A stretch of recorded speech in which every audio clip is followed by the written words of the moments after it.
Well, hello, on behalf of Software Engineering of America, I'd like to welcome you to today's webinar, Migrating Your Report Management Solution Efficiently, Applying Proven Practices to Accelerate Delivery and Lower Costs. My name is Sal Del Conte. I'm the Vice President of Implementation Services and Product Support for SEA. I'll be giving you an overview of the topic, and then I'm going to turn it over to one of our senior output management consultants, Mark Kane, to get into the details. To discuss our agenda, just to give you an overview of what we'll be going over, but most importantly, we're going to talk about the trends and output management challenges that are facing companies today and why SEA is uniquely positioned to help address those challenges and help you achieve a solution that addresses your needs. We'll getting into the details of the key practices that are needed if you're going to achieve a successful, high quality, low risk migration. And then we'll wrap it up with the summary of what we discussed. And if we have time, we'll certainly take some questions. So let's talk a bit about what we as a company have seen over the last several years in the area of report distribution, output management.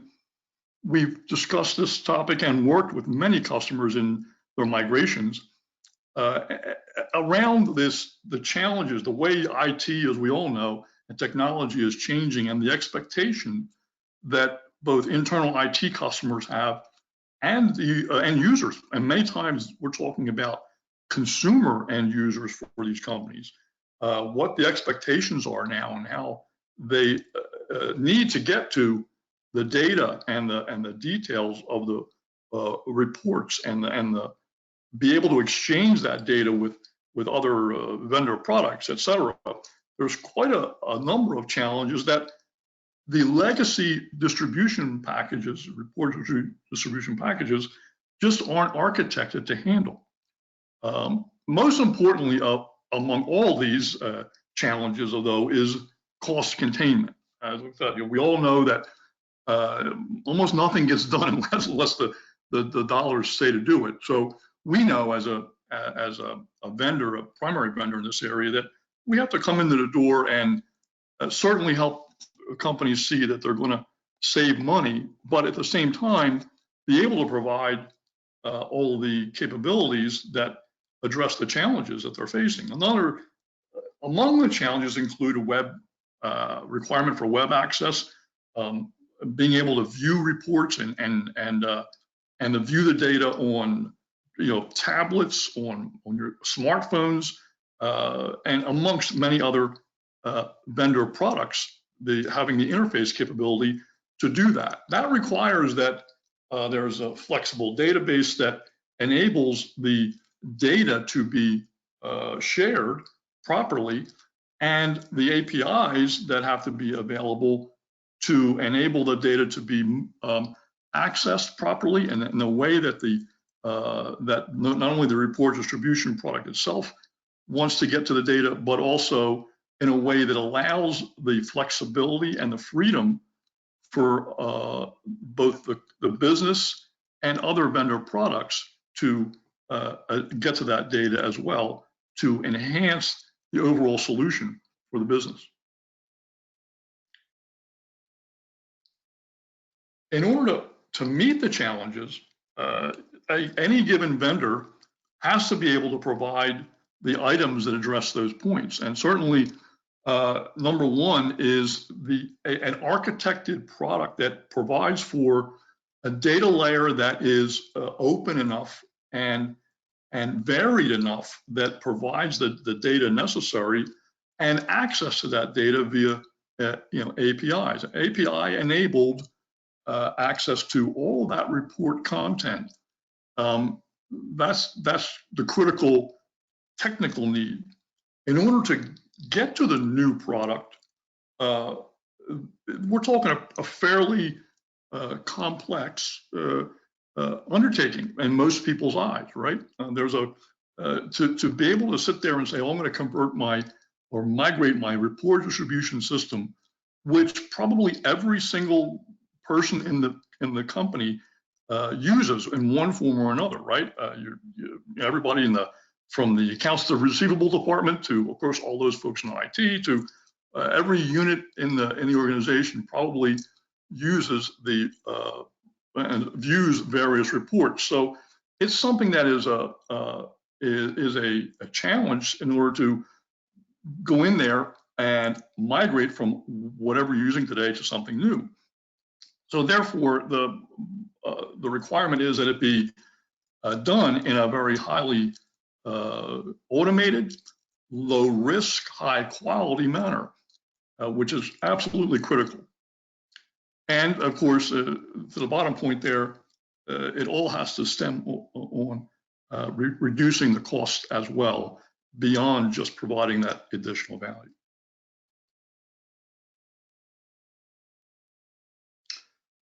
Now, SCA, why is SCA so uniquely positioned to provide this capability? Well, first of all, as you see here, SCA has been around since 1982. That's over 38 years of providing. Primarily, our focus is batch, helping our customers achieve a higher efficiency, lower cost batch environment. And that's what we've done for all these years, and focusing in one of our key areas, which is our output management practice.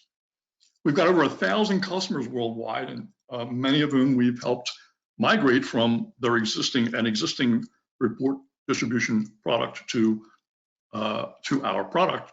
And we make sure that, and I think this is critical, we make sure that we're continually investing in our product to maintain relevance, to ensure that as new product technologies arise internally and as new trends come about in the market, that we're able to address them and help our customers address them through both our expertise and our products. We have, speaking of expertise, a fantastic team of folks who have been around for many, many years doing exactly this kind of work.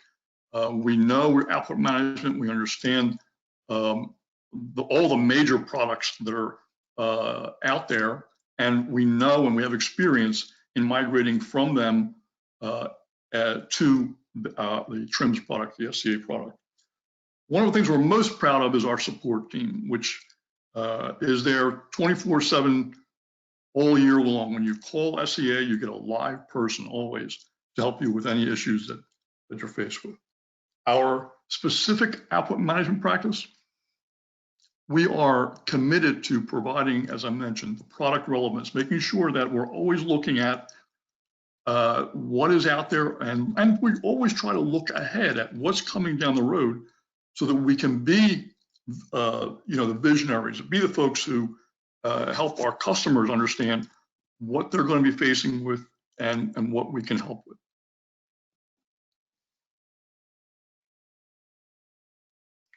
Finally, our conversion approach at a high level, it's a very well thought out, well detailed as well approach that provides a lot of automation and a lot of knowledge transfer for our customers, so that we have the expertise in the staff and the personnel who've done this for many years.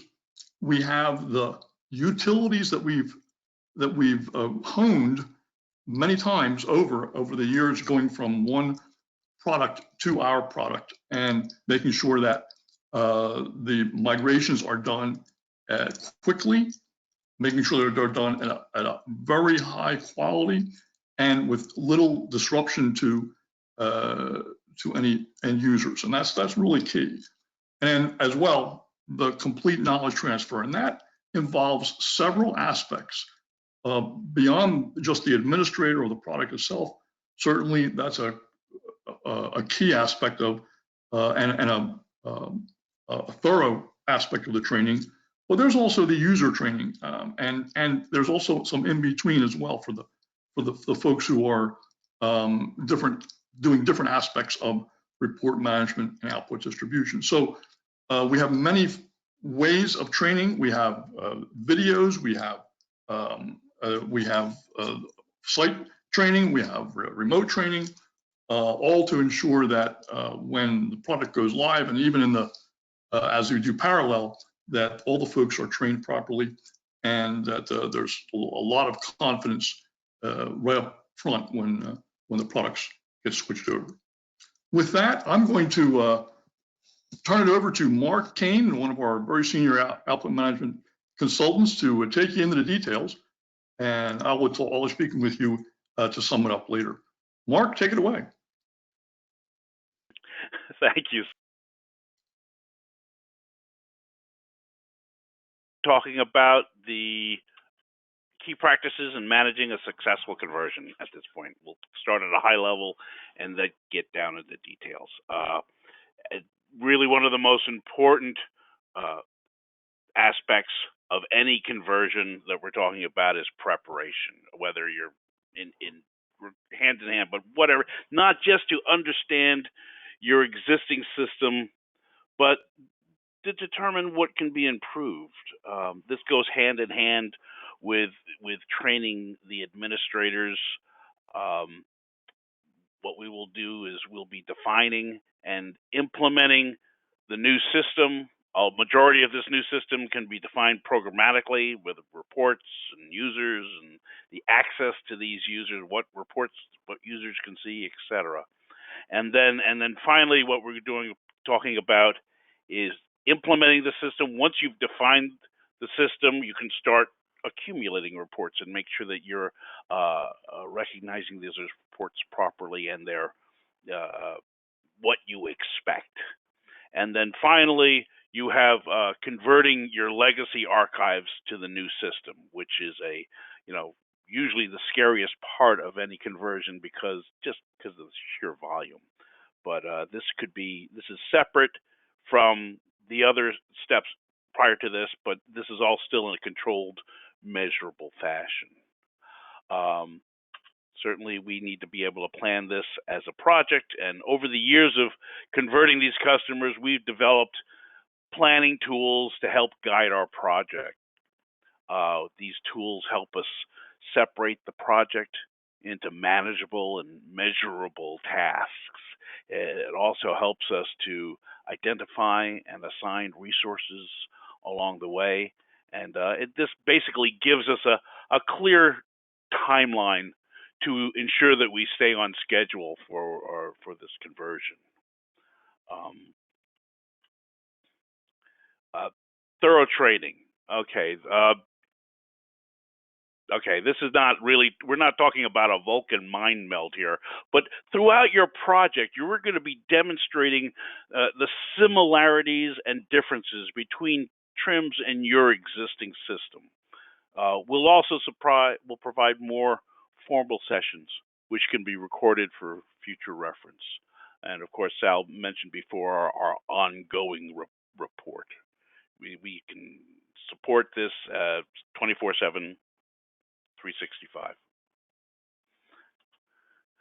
So what we're going to be doing at a high level, there are basically three main tasks that we have as far as a conversion. We have basically defining the new system, which can be done programmatically, reports, users, the parameters of those reports, what type of reports they are. Then you have, once you've gotten that system defined, now you can start into really implementing the system, really accumulating it and how you're going to accumulate it. Are you going to be running in parallel? Are you going to be working one application at a time? That type of thing. And then once again, you're converting your legacy archives to the new system. That's an independent process from the rest, but it's still managed in a controlled and measurable way. Okay, defining the system. Certainly, obviously, the more you learn from the existing system, the better the conversion is going to be. Some good sources of information will be, listings from your existing content management system. What jobs are being used? What are the reports that are being used? How are these reports being indexed? That type of thing. You're going to be getting information from other systems outside of your content management system. You'll be looking at your scheduling system to see what are the reports, what are the daily reports and the weekly and the monthly reports. You could be looking at things like SMF records to see, okay, how often are we printing these reports?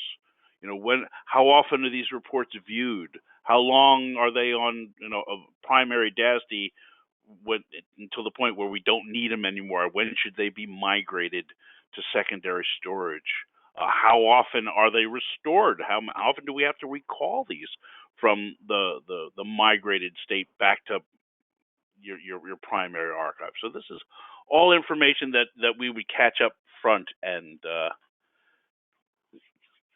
as I say, one of the important things that we want, of course, since any report management system is all based on the report. That's the the, the foundation of any of this, and what we want to know about the report. And some of the key criteria we're talking about is, how do we identify this report? How will we recognize it? It's one thing to be defined to the system, but how do we, once we read a certain data set, how do we know to identify and assign that report ID to those pages? These reports, how are we going to? What's the space allocation for these reports? How long will they remain primarily on DASD? If you're going to be migrating them, how long do you want to, where are you going to be putting them? Are you going to tape? Are you going to virtual tape?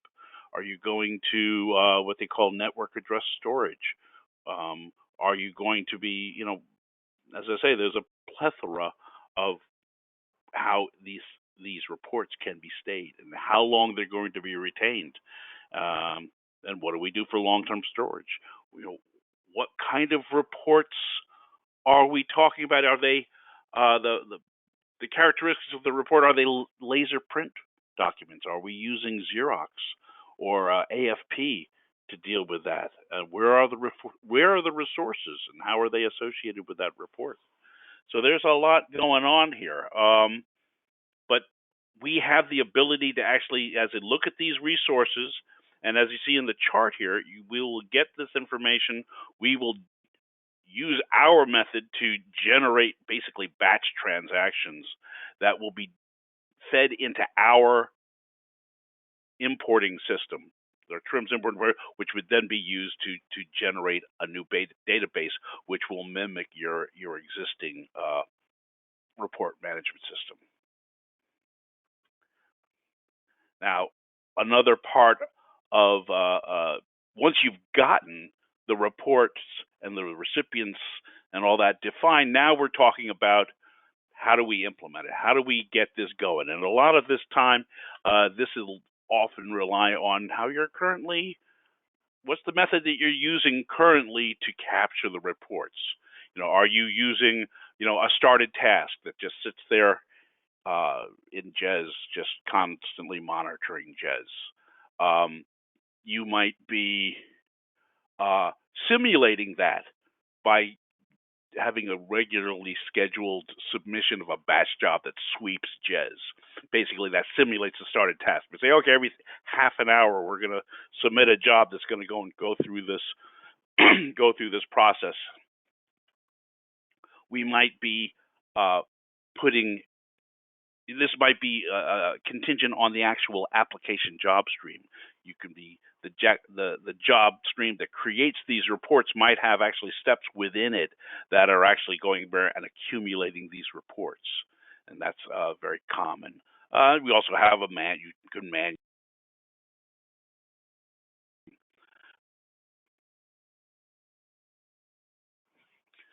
as I say,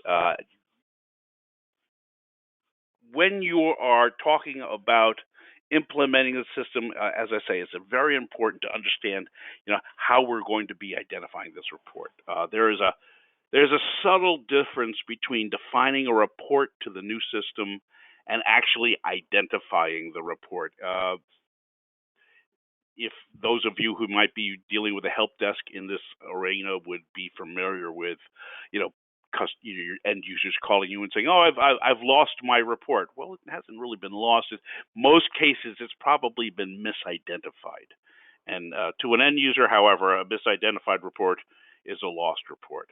So that's important that we take a look at that and make sure that how that's going to be done. The method that you use to identify the report might be based on the data set name if you're getting it from a data set. If you're getting it from GES, you might be looking at the job name, or you might be looking at a combination of the job name and the step name, the DD name. And very common technique is assigning an external writer name to the output, and that way we'll use that to identify the report. You might just expect certain reports at a certain part. If you're dependent on the actual application job stream, you might be saying, okay, everything that comes out of step 3 is this particular report and all that. So that's important to look at. As I say, regardless of the accumulation method, your testing should be well planned out, should be thorough to ensure that there's no interrupted service to your user community. Often users will choose something like a parallel processing, where it'll set that will give us the ability to test and audit what was going on. It will give us the flexibility to make sure that what the new system is accumulating is the same as the old system. Also gives you an additional backup at that point. So if you don't find it on the first system, you go and take a look at the old system and see where it's coming from. At this point, we're talking about converting legacy archives to the new system. And as I said, that's usually the most daunting part of any of this conversion, just purely because of the volume that you're talking about. Based on where you may have reports that have been migrated for decades, and the volume can just be very daunting. You could be dealing with your volume of archives. You might be a real challenge is to say retaining the original accumulation date. We'll call that the business and the expiration date. If you've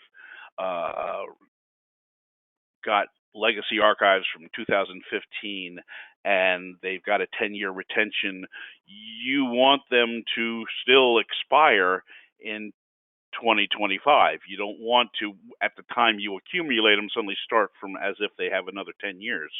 So you want to retain the original business date of this report, and as I say, extrapolate to the proper expiration date. You want to know where are you going to be putting these migrated reports? Are you using SMS?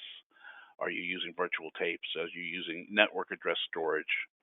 As I say, what order are we going to be converting these legacy archives? You don't really want to go with an alphabetic version of the report. You really want to be looking at the how long you're going to be retaining these reports. If you've got a 20-year retention for reports, those are more important than a weekly retention. If I'm going to be backing this up and saving it for 30 days, you certainly want to be, the longer the retention, that usually takes priority. So that's an important part to look at. As I say, this process,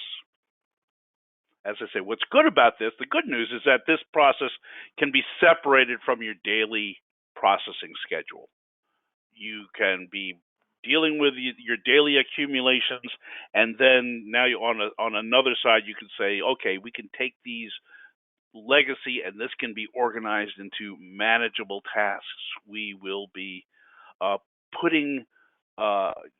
setting up jobs for you to look at and say, okay, how much can we process on a nightly basis? How much can we process on the weekends? And this is all a function of what sort of resources we have, plus how many archives you've got, how many of these reports you've got. So, but whatever it is, we can certainly organize this into manageable tasks, and just once you've got the total number that you have to move over, and you know how much you can do, it's just it's simple math to say this is how long it's going to take.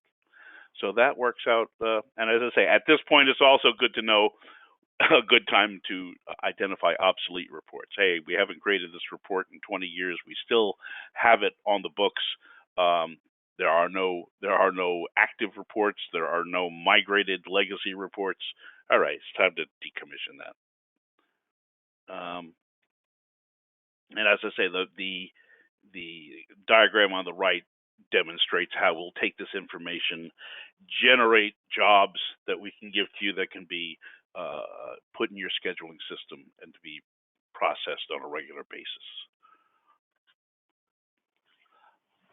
Speaking of migration and secondary storage, TRIMS also offers an additional repository for your archive reports. So we can allow you to move these reports down to your network servers, and they'll still be accessible from our TRIMS web UI. TRIMS has the ability to set up multiple databases, and they all be accessible from the web UI. So you can say, okay, I want to be able to set up these database catalogs for 2015, 2016. That way, when you want to look at this, you can get. That's another, as I say, another way that you can access your reports rather than just going to virtual tape and doing recalling and all that. At this point, I may have gone pretty fast, but we can always take questions at the end of this. I'm going to pass this back to Sal. Thank you, Mark. So folks, I'm going to just kind of go through a little bit of a recap here on what we talked about here. First of all, migrating your report distribution system can and is to a certain degree a daunting task when you first look at it. What really makes it doable and successful, and we've done it over and over again, is partnering with a vendor who has the experience, the expertise, and the methodology and the utilities to help get it done in a manner that ensures success. We do it by with a methodology that includes project planning and regular communication amongst both the customer team, our team, and even the individual technical folks throughout the time period as they go. And certainly the knowledge transfer, which is so critical to make sure that everyone understands the new product and can be comfortable using it from day one. I mentioned the automated conversion methodology that really it does two things. It gets you up and running by converting that database that Mark talked about, converting your definitions database very quickly, relatively within several weeks. You could be accumulating new reports. And then the other piece of the automation is getting those jobs created to pull over your archives, your many, potentially million reports or more on a regular basis, jobs that just continually bring over those archives and get you into the new TRIMS archive for those reports, keeping, as Mark said, keeping the original accumulation date and time so that you don't reset the clock. And finally, TRIMS View, which is a lot of folks that we talk to when we, more recently especially, they've been saying, hey, we're thinking of going off the mainframe, or we are thinking about moving some applications off of the mainframe, and we don't know what to do with all of our years of archived mainframe reports. How can we get to them once the mainframe is gone? Well, that's what TRIMS View provides. It allows you to pull all the archived reports off the mainframe, put them down to a Windows server.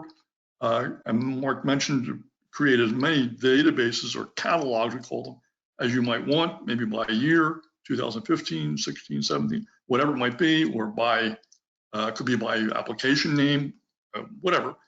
And now they're all off the mainframe, but still accessible by the same TRIMS web UI that you were using to access the mainframe archives. So it's very handy and very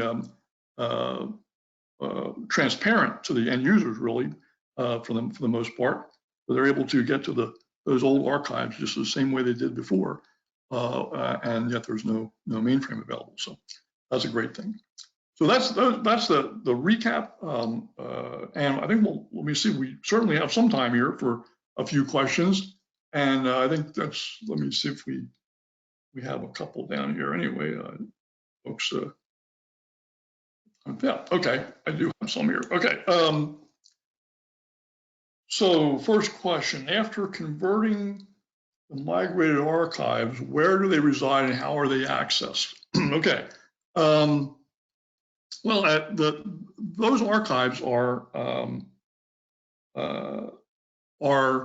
depending on where you want to put them. Okay, once they're converted over, they can go to DASD, they can go to ultimately to tape, they can be HMS managed, whatever you want to do as far as your business goes, you can move those migrated archives into the same, I'll call it media status as you had in the previous system. The important point is, though, that all of the same, the original accumulation date and time information is tagged and still carries along with those reports so that they expire when you expected them to expire originally. So that's that. How long does a conversion usually take? I'm going to turn that one over to Mark. Mark, can you answer that one? Okay, thanks.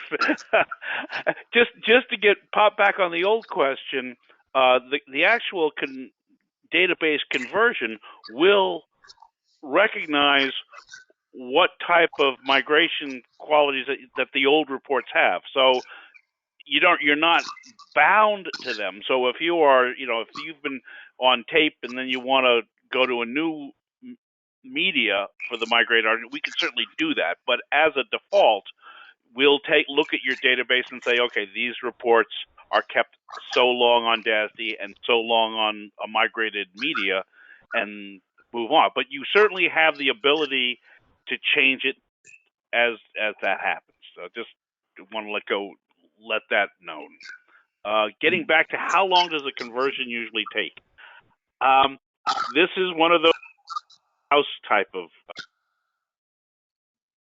converting actual database. That's pretty quick. I mean, certainly, with the exception of, if you have exceptional processing, fine, that might have to take a look at that. But for the most part, it's a week or two just to take a look at your reports, see how they're defined, and define the new database. That's pretty quick, and immediately you'll be able to run in parallel or be able to run testing against the same reports and make sure that you can process them the same way. And as I said before, when it came down to the legacy migrated archives, yeah, that's a function of how many you have and how many you can process over the night, and what kind of resources can you put to this. So it's once you have those answers, then it's just straight off math that you can do to be able to use it. But it can be, I don't know, several months if necessary, if you're talking about a couple of million data sets, But as I say, this is always a function of how many reports you have and how fast we can process it, on a given night after midnight, that type of thing. I think that's the answer. Next, another question is, let's see here. No, that one was redundant. We'll go with, how is security handled by TRIMS? Can we use our RACF rules to limit report access? I'll jump in on that. We provide exits that will pass control to any third-party security product you may have, so that, if you've got RACF or ACF2 or Top Secret, that we could come back and say, okay, this is, it'll pass. This is the user. This is the resource that you have, and you can set up your RACF rules to actually limit and grant access to these resources.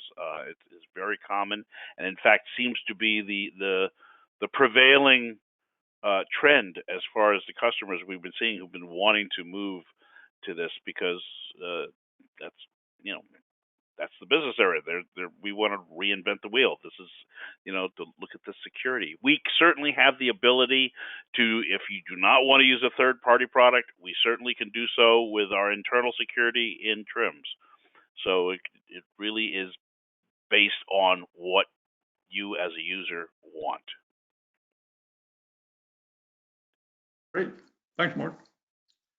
Well, I see we're really, that's the extent of the questions that we received. If you, no doubt, when you leave the webinar, you'll probably think of a few more questions. Please feel free to give us send us an email, give us a call, email at support at csoft.com, and we'll be happy to get back to you quickly with any of the answers that you have. So thank you again for your time, and we'll talk to you on the next webinar. Have a good one. Thank you.